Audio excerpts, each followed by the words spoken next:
Hi, everybody. This is Hyperwave.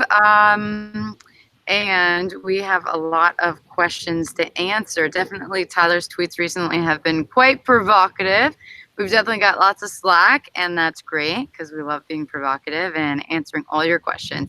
Today is going to be a bit of, I'm not going to say fireside chat, but a riverside chat together, but to discuss a lot of things. I will hand it off and then I'll start asking a myriad of questions. But just so everybody gets a little bit of a pretty view, I am somewhere. All right, Ty. Terrific. We haven't been on for a while, and we've made two pretty important calls over the last week or so. One in Bitcoin and one in the stock market. And I wanted to go over why we did what we did with Bitcoin and what it means for Hyperwave, what it means for the way Lucid Investment Strategies makes decisions. And the best way for me to explain it, and then we'll bring up two charts, one on Bitcoin and one on the S&P 500, because we're using a similar technique in both cases. There are basically three types of investors. There are short-term investors, there are intermediate-term position traders and swing traders, and there are what I consider to be investors, which are always long-term. All the decisions are made from the perspective of the least amount of risk and the most amount of potential reward over a long time frame, not a short time frame. So that's number one. There's something different with what we have seen with the hundreds and hundreds of crypto traders that we have talked to. Most of them came to us because they found themselves in a very difficult and unusual situation where they got in most cases in 2017, and made an enormous amount of money on paper. They couldn't believe how fortunate they were, how lucky they were, or how smart they were. And then all of a sudden, they saw all of it disappearing with an 85% drop. And that have been listening to us are those that aren't that interested in where's Bitcoin going, but learning techniques to help them get into positions at the right time, but far more importantly, to get out at the right time, which is the basis of all investing in my mind. So what we have found is there's basically three types of investors or speculators in the crypto market. One are those that buy and will hold for the rest of their lives. They believe in it. They believe the fundamentals. They believe what is being done in the space. Some of them also will trade cryptocurrencies other than Bitcoin. But let's just say bucket one are those that buy and hold Bitcoin regardless of price. They will attempt to add to it at the right time, but they're not going to sell anything they have. On the other side of the ledger are the vast majority of people in the world who will never buy Bitcoin regardless of anything, including price. Doesn't matter if it's going up or down or sideways, they will never put their money into Bitcoin. And you know some of the names, Nouriel Roubini and Warren Buffett and Charlie Munger and billions of other people. In the middle somewhere are people that want to get in, believe they understand Bitcoin. They only want to do it in such a way that they get in at low risk entry points with the idea at some point they're going to sell it. They won't sell it if it keeps going up, but they are looking for a place to get out. And that's a very large number of people that have been exposed to this space that aren't in the first category or the second category I named. At Lucid, for 40 years, I've gradually gotten to the point, because of the type of clients I had, where I am only an investor. I'm only looking for long-term trends. So I'm going to give another definition for those that haven't heard it before. To me, short-term trends are days and weeks. I don't trade those. I don't play them. I don't use technical tools that would help me if I did. I know them all. I've used them in the past, but I haven't as a professional. The second time period is called an intermediate time period, and it runs weeks or months.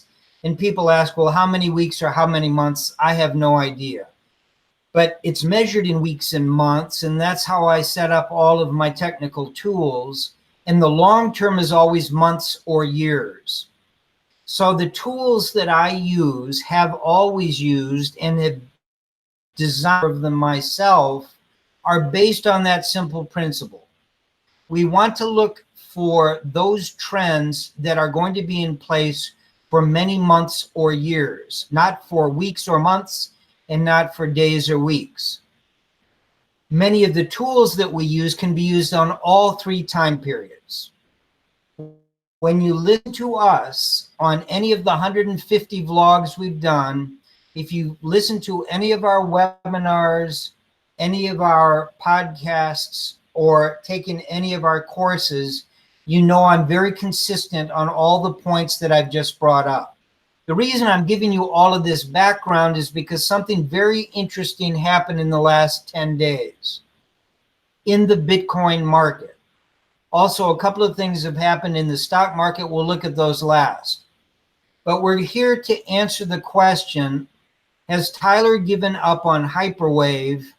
It seems that he must have, because he says that the bottom is not yet in. So why, if a long-term investor doesn't believe the bottom is in, did he just tell his clients to put 20% of their money into Bitcoin? And to do that, I am going to show you the chart that I use to make that particular call. And I will do that by bringing up this chart.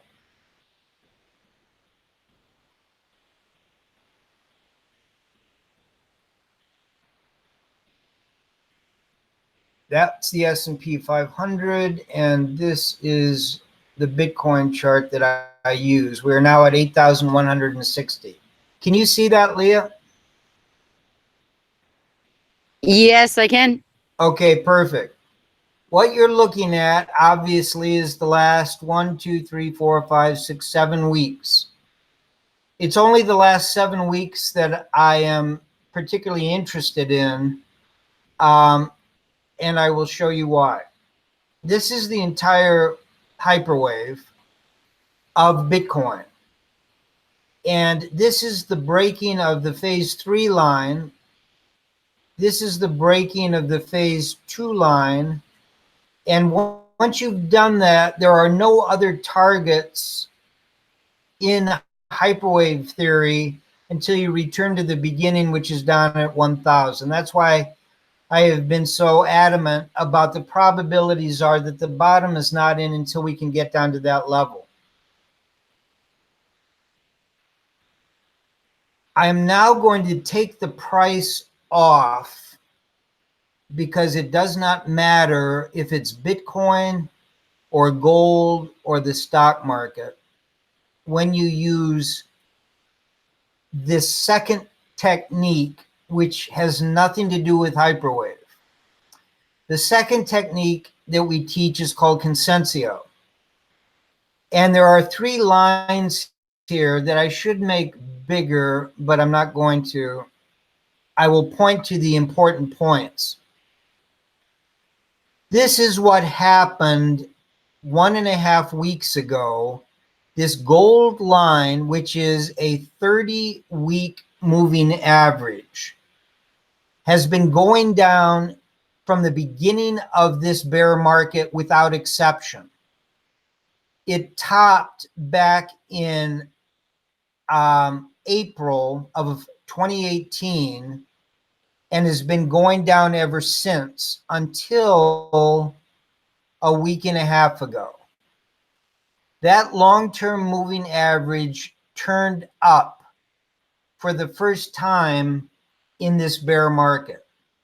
Now, those of you that have learned Consensio knows that the definition of a bull market is price above the short-term moving average, the short-term moving average above the intermediate term moving average, the intermediate above the long-term moving average, and all three moving up with price.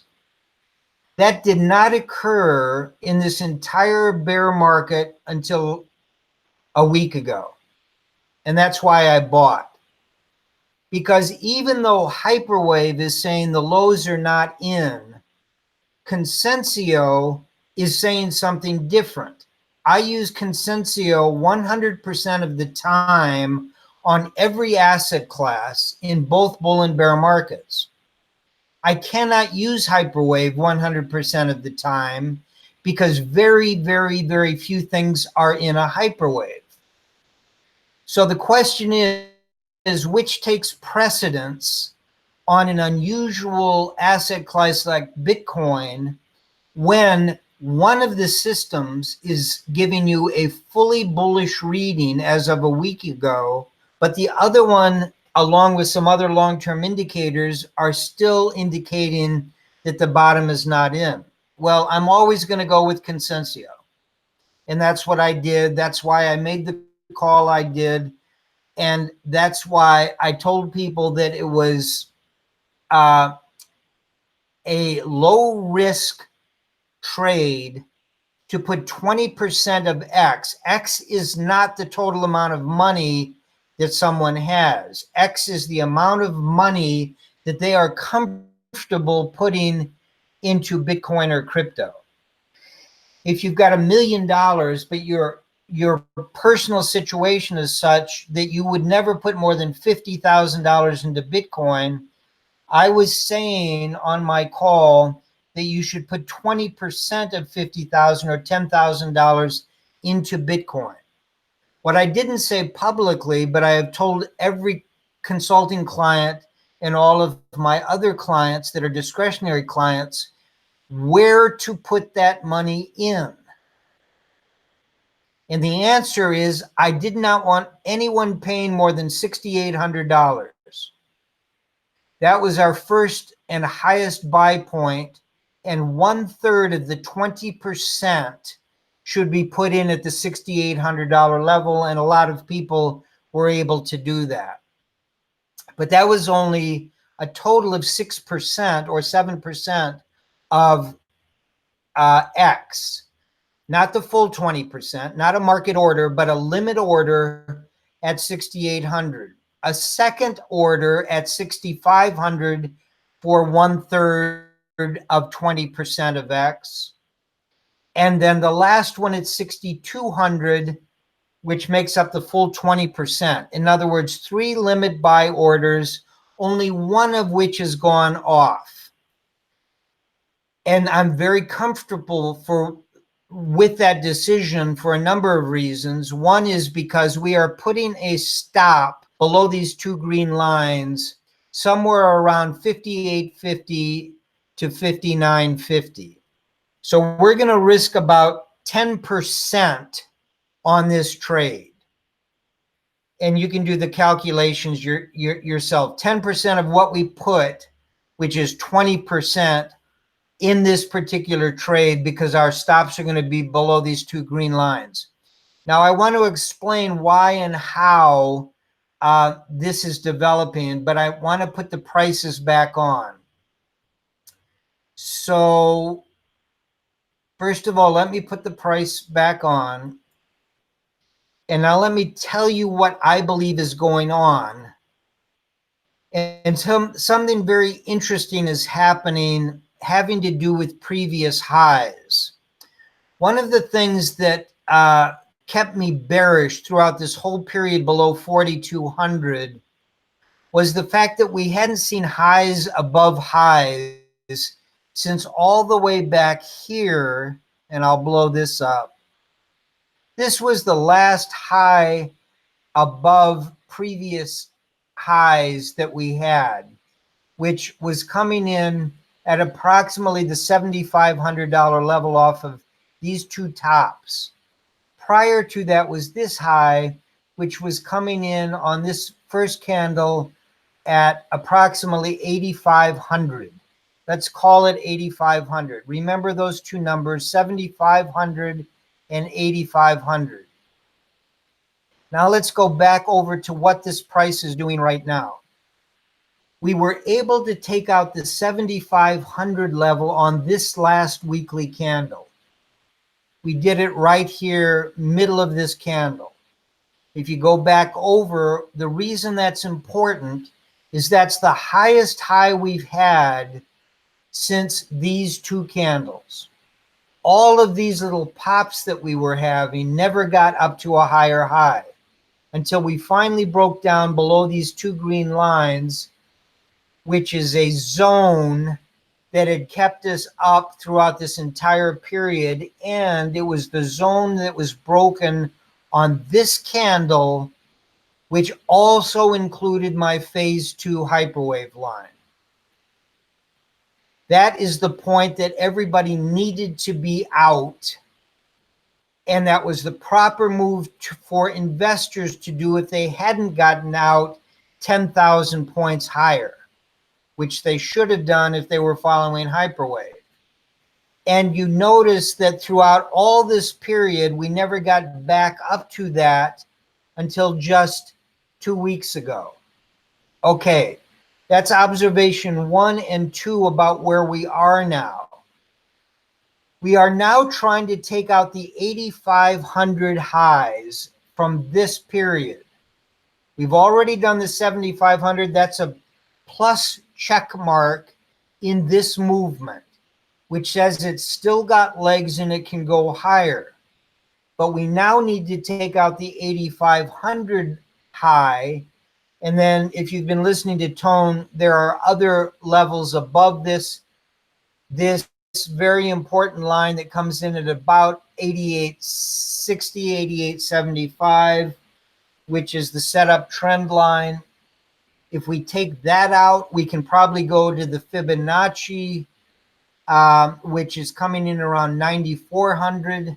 If we take that out, we get up underneath what Leah and I've called the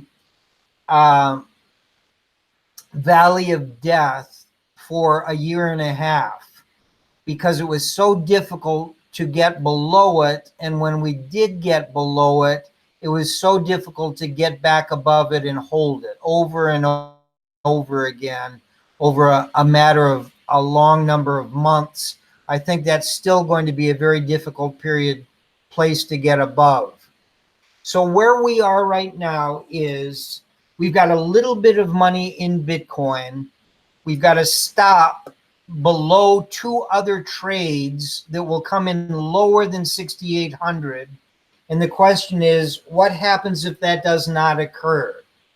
Will I be satisfied to sit on only 6% or 12 or 13% or 20% of X if this thing is beginning a major bull move, which Consensio says is a possibility? Consensio is saying that the bear market is over and the bull market has begun.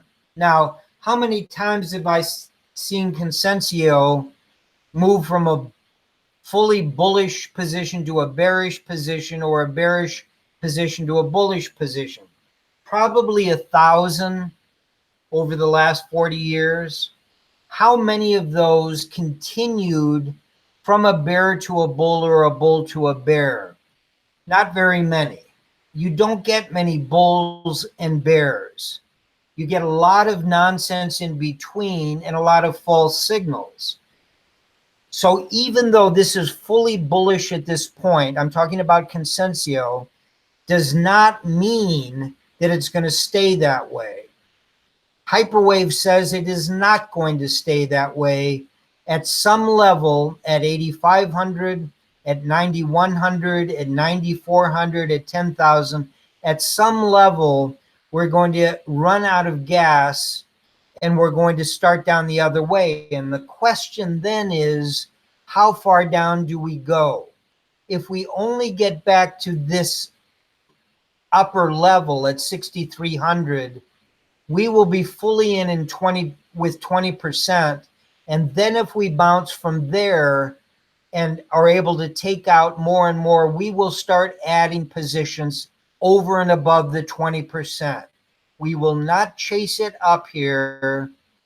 If someone was lucky enough to get 20% in on our advice, more power to you. For those that bought higher at 7,000 or 7,500, I've given them where I believe their stops should be.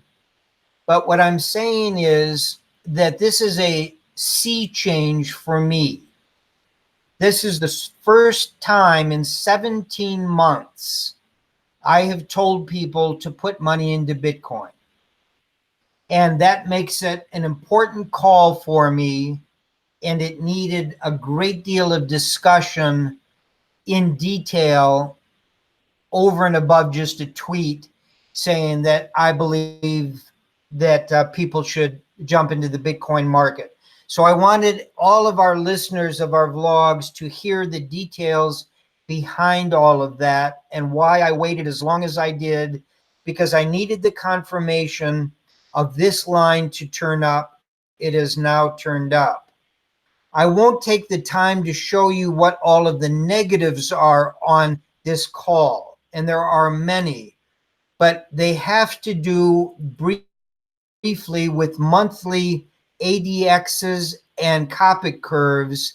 This Copic curve is a short period of an upswing that has only occurred in the last month. And very often you get a false signal, as you can see, where you get little movements up and down before big movements take place. This could very easily be signaling the beginning of a major move. I'd like you to notice that the peak of this monthly Copic curve occurred February the 1st of 2018 and has been going down ever since.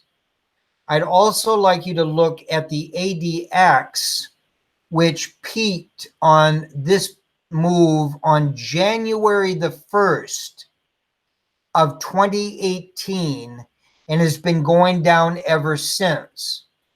Looking a little closer at this, you see that the trend is still down, but it's flattening out. So it has not given a signal. But I'm relying on my Consensio 30-week moving average signal to make the call to go ahead and put our foot in the water and to start buying Bitcoin for the first time in almost a year and a half. All right. The second thing I wanted to talk about is where the stock market is relative to our recent calls. And I'm going to do that by pulling up the SPX. And I just want to go through a similar long-term view of what we are doing, what we did do, and why we did it. And we will do that by going to the weekly and taking off the price.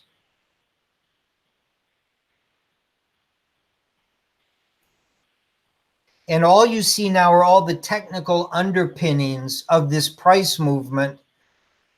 Everyone that's been following us for the last year and a half knows that we were fully in the market and had been for years and years, going all the way back up this trend line that started back in 2009, which is a phase 3, and what we believed to have been a phase 4, where it was accelerated, that brought us into this top. We now believe that the phase 4 was never a full phase 4. The phase 3 is still intact, but in any case, we, for 10 years, have been fully invested in this market with 2 exceptions where we took out 15 to 20%. until we got to this peak.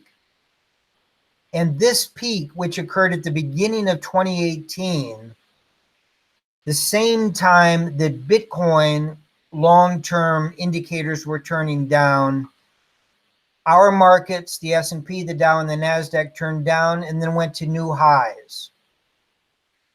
And then turned down again in a deeper drop into December. What I'd like you to look at is I'd like you to look at the moving averages, these three.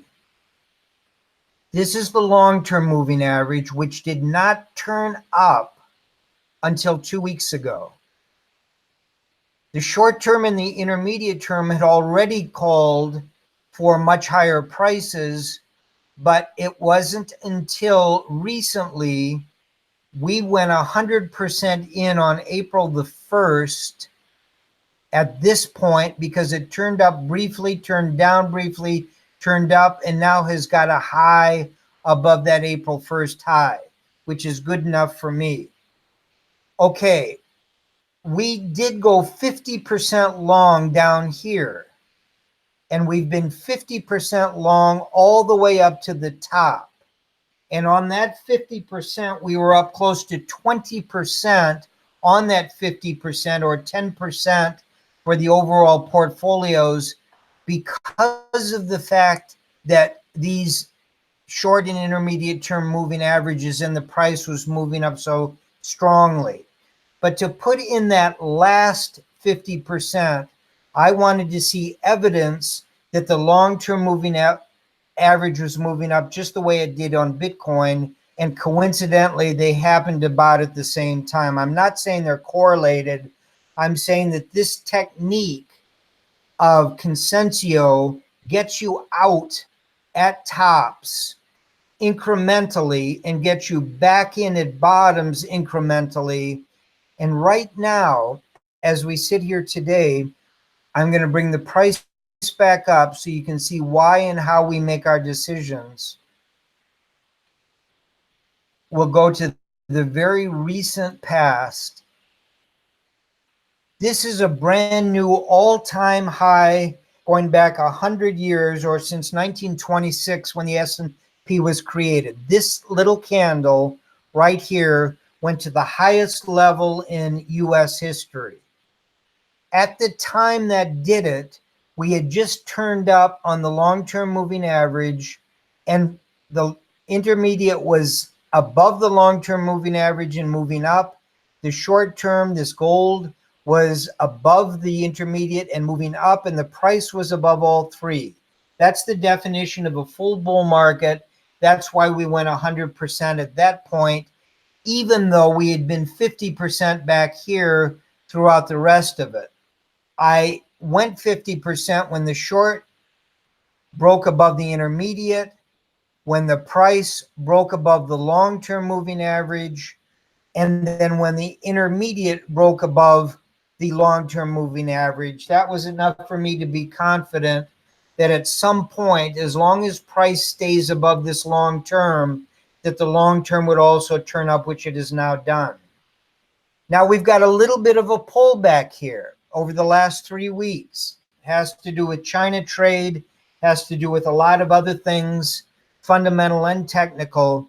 But the only damage done to the bullish picture has been the price dropping below the short and the intermediate term, and the short breaking through the intermediate term. You can see how far away from the long term we are with all this activity. Does that mean we're going to turn right up from here? No, not at all. Consensio doesn't read the future. We react when Consensio reacts to the present. And right now, this is saying we should have taken 5% off the table when the short term cut through the intermediate term.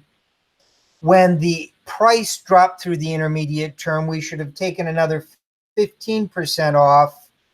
And now we've got a candle closing below both the short and the intermediate term moving averages. The intermediate had not yet turned down. If the intermediate turns down, we will take more off the table. But I suspect what we're going to see is some kind of follow through where that won't be necessary. That's only speculation on my part. We'll do whatever Consensio tells us to do. Okay, I wanted to get all of that out because when I send out a tweet, none of this detail is in there.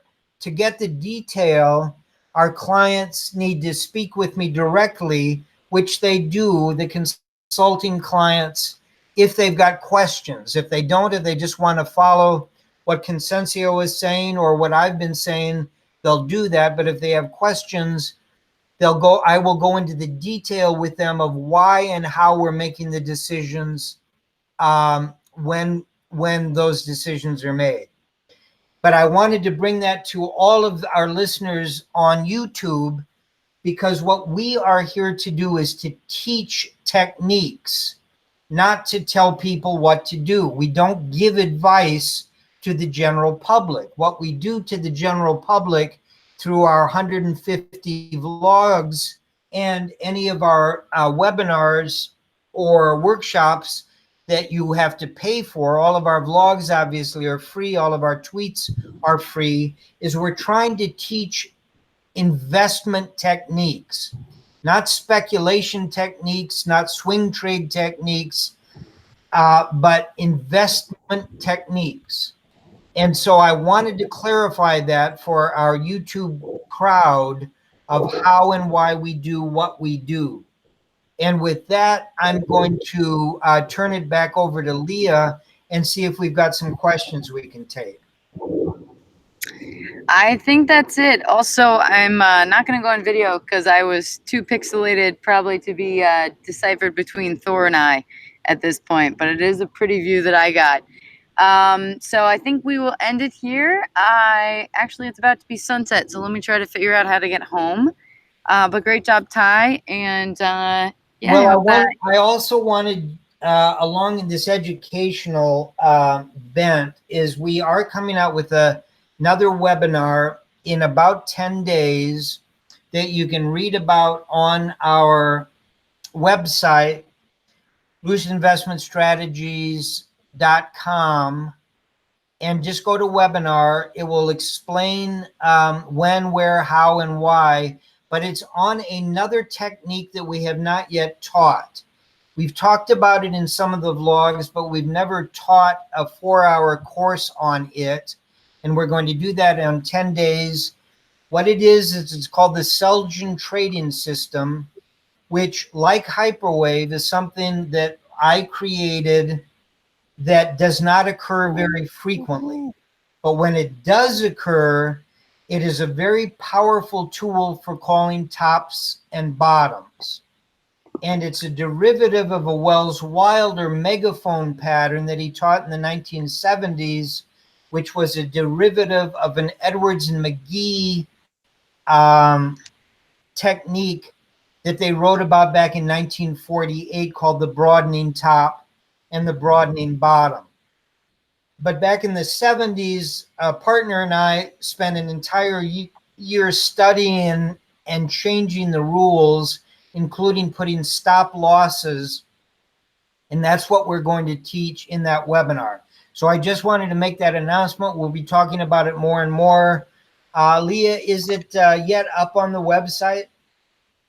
It is. It is. So anybody that wants to can read about it, see what we're going to cover, and see if you would be interested in it. I would highly recommend it.